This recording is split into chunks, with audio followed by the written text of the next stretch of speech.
I'm joined by Brittany, editor of the Royal News Network, who is going to unveil her brutally honest report cards for 2025. And let's start off your way, Brittany. Actually, do you know what we'll do? Let's start from the worst to the best, because we'll start grumpy and we'll end positive. Okay. And of course, the worst, the big fat fails are closer your way. Scoring an F grade in 2025 is Prince Harry. Brittany, why? What has he done to annoy the teacher here? Welcome back to Britain Royals Today, the home of royal analysis, insight, and unfiltered conversation. Today, Dan is joined by Royal News Network's Brittany, and let's just say, this one is not for the faint-hearted, because we're breaking down the royal report cards for 2025, and some members of the royal family may not like what's on the score sheet. This is not gossip. This is not rumor. This is analysis, accountability, and public perception, straight from the headlines. Oh, man, so much, Dan, especially from an American perspective. I find Prince Harry and his inability to, I think, understand this country quite obnoxious and want to speak on behalf of this country. Very, very obnoxious. But Harry, of course, this year, what we've seen from him is really a change to kind of shifting into a role of trying to be like a cosplay royal, really, really trying this time. He's given up pretty much seemingly having any role in Hollywood, and he's basically going around and speaking on behalf of different events and just grabbing bags of cash, like going to Canada for a real estate conference. He knows nothing about real estate, especially in Canada. He doesn't live there. Why is he speaking? Well, somebody's going to pay him to do that.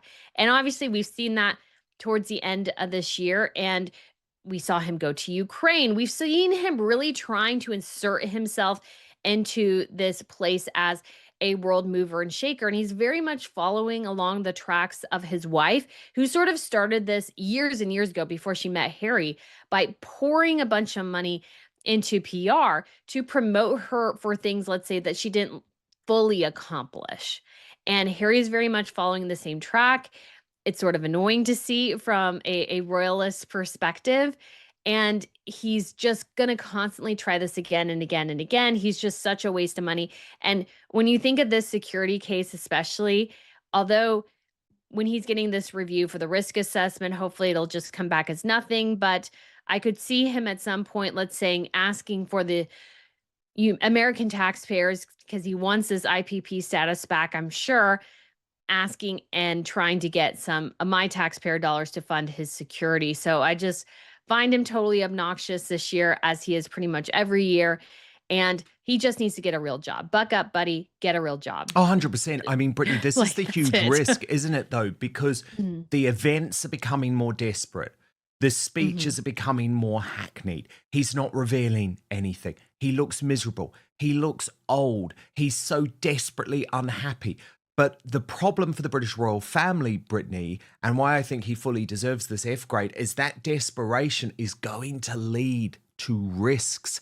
And those are the types of risks that saw Andrew Mountbatten Windsor form a completely dodgy relationship with Jeffrey Epstein. That saw Sarah Ferguson, the former Duchess of York, beg Epstein to provide her tens of thousands of dollars. And at some point, do we risk Harry getting to that point too? I mean, you have to address this now. Andrew is a warning of what Harry will become in just, 10, 20 years. He's already going around and grabbing bags of cash from things that he's not associated with. And in the particular case of Canada, you almost feel like Harry is trying to wiggle his way back into the good graces of the UK by appealing to Canada and becoming, he thinks he's a folk hero in Ukraine, just absolutely crazy things. The guy, when he talks and you listen to him, he sounds completely deluded, completely disconnected from reality. I think it was this year that he had, that long temper tantrum on the BBC, calling his security case, the outcome of it, a stitch-up job, not understanding that when you leave a job like being a royal, you don't get to take the perks with you. But Harry, I think, is a huge liability for the royal family. I think he will get into a relationship with somebody dodgy if he hasn't already. I mean, you could see him sort of wiggling his way in and trying to flirt with the Kardashians at Kris Jenner's recent party. So Harry's definitely a huge, huge liability here, and one that if they don't address, he is going to come back and bite the royals at some point. So it's time to take the titles, time to take the place in the line of succession. Harry's made his decisions and he's got to live with them. Also getting a big fat fail on Brittany's brutal report card, Meghan Markle, an F grade. What's she done to deserve that, Brittany? Oh my gosh, if I could give her like an F minus minus, I would. Like the whole thing with like American Riviera Orchard becoming As Ever, and the whole train wreck of her business. I mean, that has been fascinating to see. I've like been shocked by how bad it is. Like just pure awfulness of her brand is truly astounding. How badly it's managed and run, the product launches, everything totally bad. Obviously, this year was her big relaunch back into Instagram, and we've seen so many more failures than successes on there. And she's constantly like, she used to sign off, I think, all her posts on her regular Instagram with As Ever Meghan. Of course, she stopped doing that. So we've seen wild inconsistencies this year, and how like there's just no concrete brand strategy for her at all. I think everything changes on the whims of the day, which is not how you should run a business at all. And of course, we had the Harper's Bazaar photo shoot that was simply bizarre. We have Meghan Markle, going to Paris Fashion Week in an outfit I can only describe as something a woman from Boca Raton would wear who was in her 70s. It was horrible. And obviously, you had the connection with Balenciaga as well, which was a fashion brand that has been under fire for recent years for some really distasteful and exploitative photo ads and all these sorts of things. And so it's been an absolute train wreck for Meghan, not to mention the fact that her show has flopped majorly. We had the I'm Meghan Sussex tantrum, but then we're not using Sussex. Like this has been a wild year for Meghan, but overall, massive failure. I think this whole year could be summed up as a rise and fall of Meghan Markle. She had sort of a peak when the first season launched, the first brand launch came out, and then it's been cratering ever since. And every interview she does, she reveals, I think, the lack of depth that she has as a person. She's not as intellectual or as interesting as she seems to think she is. And she's really stuck on things she's achieved as a child, which tells you she has really no accomplishments to her name as an adult, because it's still about the dish soap commercial. And now it's about the brownies that she did, I think, for 1 year. So this has just been a disastrous year for Meghan. Like, in orders of magnitude, it's hard to describe. It really is. It really is. I mean, my God, I've got whiplash just thinking about all over the place. Of her various U-turns. I mean, Brittany, it's astonishing to think this year she stole a podcast from some young woman, how to be a female founder. Then it was such a disaster, such a flop. It's almost just been erased from her history, never to be spoken about again. I think totally 2025 was crisis stations. The PR is impossible now because the strategy is so all over the place. But look, let's move on. Every year, the public forms opinions based on visibility, leadership, consistency, and conduct. The Royal Report Card isn't about perfection, it's about performance. Who strengthened the monarchy? Who struggled under pressure? And who left people questioning their role? Brittany joins us now to break it all down, category by category. He's no longer a prince, Brittany. What have you given Andrew Mountbatten Windsor on his report card? I gave him a D. And that is sort of, let's say, just acknowledging the fact that he sort of gave up the ghost and let go of his title without much of a fuss. And that's the only reason he got the D. Otherwise, he should get the F. But to be fair to Andrew, the sort of the reason I think in some ways he doesn't get as much flack as Harry and Meghan do is that yes, he is in exile, but he's remained pretty quiet. He's not constantly trying to poke his head into things. I mean, he's subtly trying, he was at the funeral trying to subtly place himself or what have you, but it's not to the level of near obnoxiousness as Harry and Meghan. But obviously, with his dealings with Epstein, with his lying about how long he was in contact with him, these sorts of things, all this comes back very, very negatively on the monarchy. And to be fair to him, he's sort of taken his lumps and he sort of kind of wittered away. And you can't ask for much more than that. If there's a book coming in the offing, hopefully that's not the case. That would be the only time where it would change maybe to an F. But at this point, he's moving. He's accepted the loss of his title.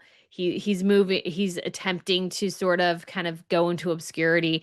And that's all you can really ask for in this particular situation. Okay, what about his estranged wife, Sarah Ferguson, formerly known as the Duchess of York? Yeah, I gave her a D as well. Maybe I should have ranked her a bit higher, but obviously no, she doesn't deserve a higher ranking. Seriously. She's not quite as bad as some of the others, but definitely she obviously had connections with Jeffrey Epstein longer than she publicly stated, and she's as bad as Andrew.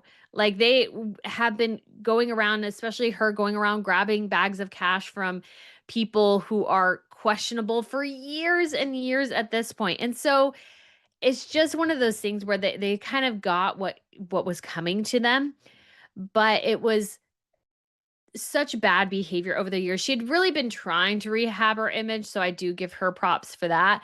But obviously the weight of so many poor decisions over the years had to culminate in something, and this was it. And she's lost book deals and all these sorts of things. And in some ways it's deserved, especially because she doesn't have the greatest track record with supporting various causes and these sorts of things. So at this point, Sarah obviously is licking her wounds. And so hopefully she figures out something else to do, you could say, with her life. But that is Sarah at this point. So she gets a D for the year. Not as bad as some, but not all that great either. Yeah, I mean, I'm a forgiving person in a lot of ways, and I don't really believe in cancellation or cancel culture. But the problem is, Brittany, Fergie has been given so many chances, time and again. She has been welcomed back in. And each time, rather than actually do something good, become a positive force, there's more dodgy relations. And I guess the emails that were just so damning were her begging Epstein for money, firstly, which is so unbecoming because, of course, at that point, she knew he was a paedophile. He'd gone to jail. And then desperately apologizing to him after she had gone public to withdraw support for him and to say, oh, I'll never be in touch with him again. Our relationship is finished. And I thought, this is someone who you cannot trust, because I don't mind if someone wants to stand by a human being. There's lots of reasons to do so. I mean, let's just look at my personal context, right? I've stood by two criminals over the course of the past year, Tommy Robinson and Lucy Connolly. Both, I believe, were political prisoners in the United Kingdom. And in the past, you can look at lots of people who have been locked up, including Nelson Mandela, who people have chosen to support. But the problem with Fergie is that she only wanted to continue a relationship with Epstein for financial reasons. There was nothing altruistic about it. And she wasn't honest about it. She lied to the public while doing something altogether different behind the scenes. And it's that sort of hypocrisy which I find unforgivable. It is. And that's something definitely Fergie is dealing with now. And she should have figured out how to make money without having to go to all these unscrupulous people, because you're so right, Dan. Fergie has had numerous opportunities at this point to turn things around, and she has had this issue for years and years at this point, which is overspending. She overspends to an absurd degree and cannot recoup the costs and these sorts of things. And it's getting to the point where she can't sort of handle it anymore. And she's constantly having to go around to more unscrupulous people to try to make money. And when she could have just figured out how to live within her means, obviously she's made a decent amount of money, but she's lost, I think, a lot of this money too in unbalanced spending. And so at this point, Sarah, she was friends with Jeffrey Epstein. I think if I remember right, she maybe even introduced Andrew and Epstein, and she really did lie about her connections to him in order to save herself. And that's sort of at this point, sort of unforgivable. They had to have known more would come out, and they just kept trying to dodge it, and it came back to bite them for sure. Next on the list, middle of the pack with a C+ rating is King Charles, Brittany. If you're enjoying this breakdown, make sure to like the video, subscribe to the channel, and turn on notifications so you never miss our royal deep dives. Your support helps us keep bringing honest, independent royal commentary. That was a hard one because I was trying to decide what to do. And King Charles... Tough, but I think fair, to be honest. It's hard because Charles allowed the Andrew situation. Andrew is something he should have dealt with almost immediately when he became king. He should have seen the writing on the wall, tried to figure this out. And really, the C+, why the grade is, I think, brought down so much is how the Andrew situation was handled in these last couple of months. It's, oh, he won't use the title. And then 2 weeks later, oh, we're stripping everything. And it's like, okay, so you got there because you didn't deal with the problem in the first place. You tried to do the least, let's say, damaging option to your brother, just kind of let it linger. And then, oh, you have to almost overreact to correct it. And it's just something where if, again, this had been dealt with, I would argue more proactively rather than reactively, because I feel like the monarchy right now is very reactive, where they should be more proactive, sort of trying to mitigate situations to the extent where they don't come something where you have to react really harshly to sort of try to get the narrative back where you want it. So that's part of it. The other half is Harry, obviously. Harry is a problem that has to be dealt with. He will become Andrew or worse. And I mean, he's already worse in some ways because him and Meghan are very much monetizing their titles for their own personal gain, which is not what they're supposed to do. And if Charles lets this go on, it's dragging down the monarchy overall. It's dragging down him. It's dragging down the family. And so he has to address this. He really, really does. And he can't just allow it to linger on forever because he wants to protect this institution. I think in some ways, the monarchy overall, the British monarchy has been slow to sort of modernize, slower than you would think. And I think this is just the time where they need to take an accurate assessment of where things are at. You know, you have the peppercorn rent issues now. There were some questions about the Duchy of Cornwall and Lancaster. So Charles needs to, I think, it's not just his grandmother, or sorry, his mother anymore. I think in some ways they're still complacent because Queen Elizabeth was so powerful and so beloved, but this new generation, not quite so much. So you almost have to be more proactive, more strategic in your thinking. And I just don't think the monarchy is there. And Charles, as the head of it, I think he needs to be better and more concise at this point in figuring out how to navigate things. Otherwise, I don't know if the monarchy will be here in the next couple of decades. Okay, Brittany next has given Prince Edward, the Duke of Edinburgh, a B grade. I mean, he's had a quiet year, Brittany, hasn't he? He has. And come on, Edward, you know, we need you. Yes, and that's why I gave him the B, because it's like, okay, he's done his work. He hasn't caused a scandal or anything, but you never hear about any of it. And he lacks a complete presence. And some of that, I think, is on the monarchy itself, the institution. He is one of your least problematic members. How can you raise the profile, perhaps, of Edward? And yes, he's not super exciting or flashy, and that's totally fine. The monarchy is not really built for flash and like in some aspects of glamour and these sorts of things, and more like Hollywood style. Edward is, I think, a great example of a strong working royal, but he needs something to do that I think brings him a bit more, let's say, attention or something, just so that he has, let's say, a strong presence in the world. Because like people forget Edward exists a lot of the times. They just do. So it's like, how can the monarchy better help I think Edward, had the better presence that he should have publicly. I think if they can do that, I think that would be a great benefit to them, figuring out where that role is. Obviously, he's head of the Duke of Edinburgh Awards, and I think that's fantastic, but there has to be something else here, how to use him and Sophie more strategically to bolster the monarchy, especially as the Duke and Duchess of Gloucester are probably going to retire in a couple of years. The Duke of Kent is basically retired. Alexandra of Kent is basically retired.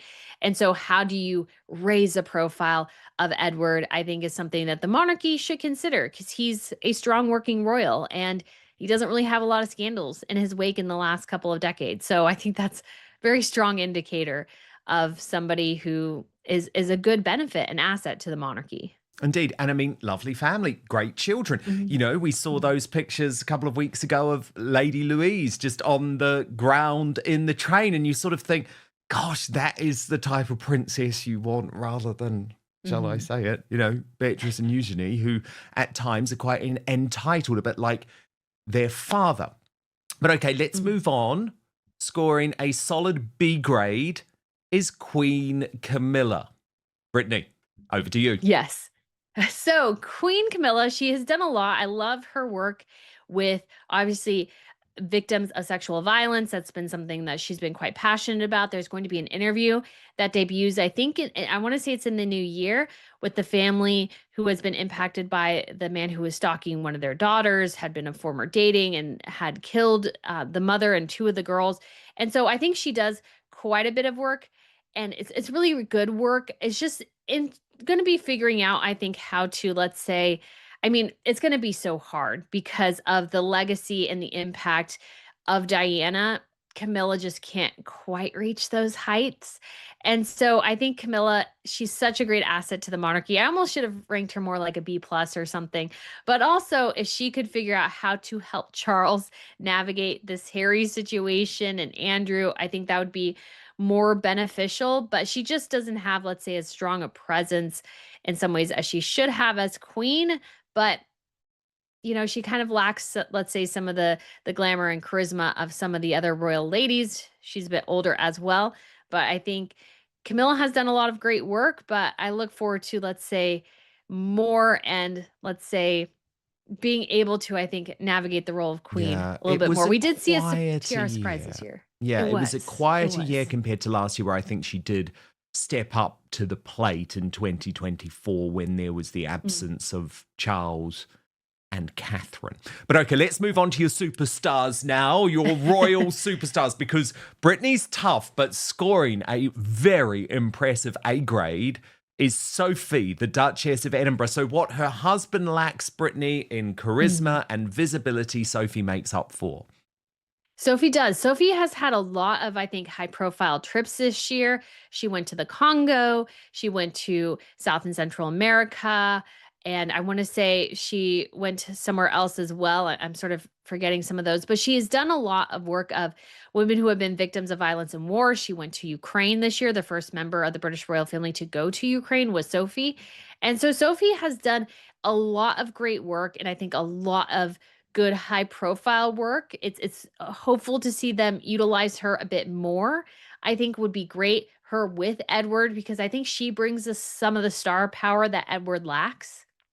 And so Sophie has been a fantastic asset to the monarchy, a great working royal. And so I think for the solid year of work this year and the impressive trips she's been able to have, because she was in South and Central America for like over a week. So she has done a lot of great work. It doesn't get as much of attention as the rest of the royals, but I think it's really solid. And what I want, I think, from the royal family as well, just speaking about Edward and Sophie, is how do they better themselves publicize what the two of them are doing? Because I don't think they publicize it well.